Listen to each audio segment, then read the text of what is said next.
critical. Literally with only 3 different perk cards. Check that out. And with just armor I found laying about.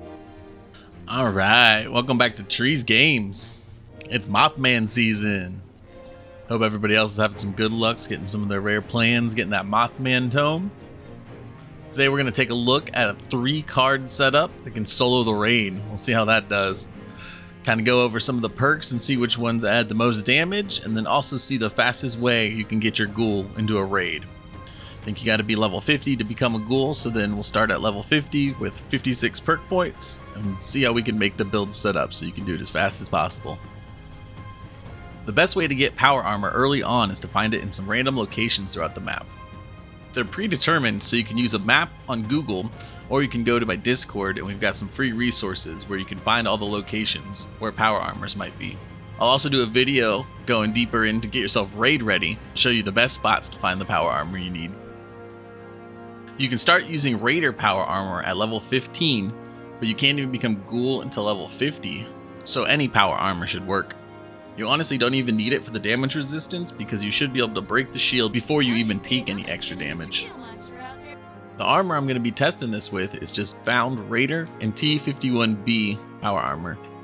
Nothing special, I just repaired it and put it all together. No legendaries and no normal mods. And the autoaxe I'll be using is one without Pounders and no basic mod. And also one fully maxed out with Pounders and Electrified. That plus the science perks will boost up the damage even more. This is an example of my max build with troubleshooters, strength, and through hikers. And these are my perk cards with the maxed out auto axe with Pounders and Furious. That's completely unbuffed also. This will show the damage difference with taking Pounders off your auto axe. So still very doable. For this one, I'm going to test with my Pounders auto axe, but the scrap armor I was able to just find around the wasteland. No mods at all. Yeah, doesn't make too much of a difference for damage. This is where things get a little interesting. I took off all of my legendary perks and kept taking one for the team. By reaching level 50, you should have enough to invest a little bit into taking one from the team. For my perk points though, I made sure I only had the 56 that you're able to get once you're level 50. And all I put on there was Bone Shatter to make sure I can cripple the shield, Incisor to add a little armor penetration, and then also Radioactive Strength to add a good bit of damage. Let's see how this does. And that is literally with only 3 different perk cards. Check that out. And with just armor I found laying about. Now, will I still be able to take him down with no Pounders, just the 3 cards, and armor I found laying around with no mods on it? This is also completely unbuffed. That's about as little as you could possibly have on perk-wise, with no modded armor, and an auto axe without Pounders. Crazy.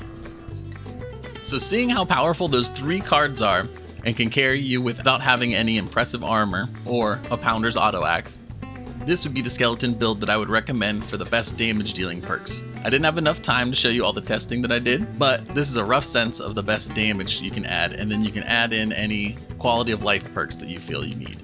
We go with Bone Shattering, Incisor, and Radioactive. Those were the ones that you saw me using earlier. Expert Slugger, Master Slugger, and Slugger just for some more damage. Glowing Gut, so you can take your goo and have a little bit more radiation. Tenderizer adds a good bit to damage. United Ordeal is great if you have any extra people with you.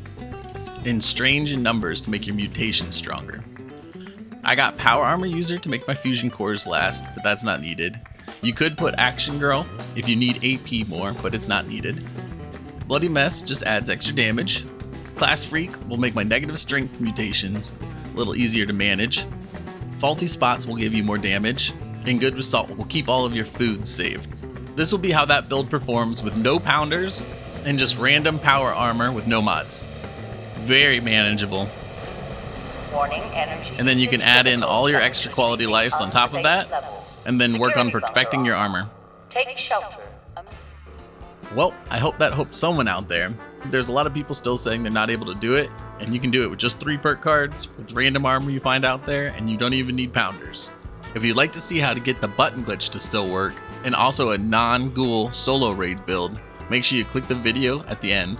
And also if you want to see my 6-second feral ghoul raid build, go ahead and check out my channel. If it helped any of you guys, make sure you like and subscribe, and you can catch me live at twitch.tv/treesgames.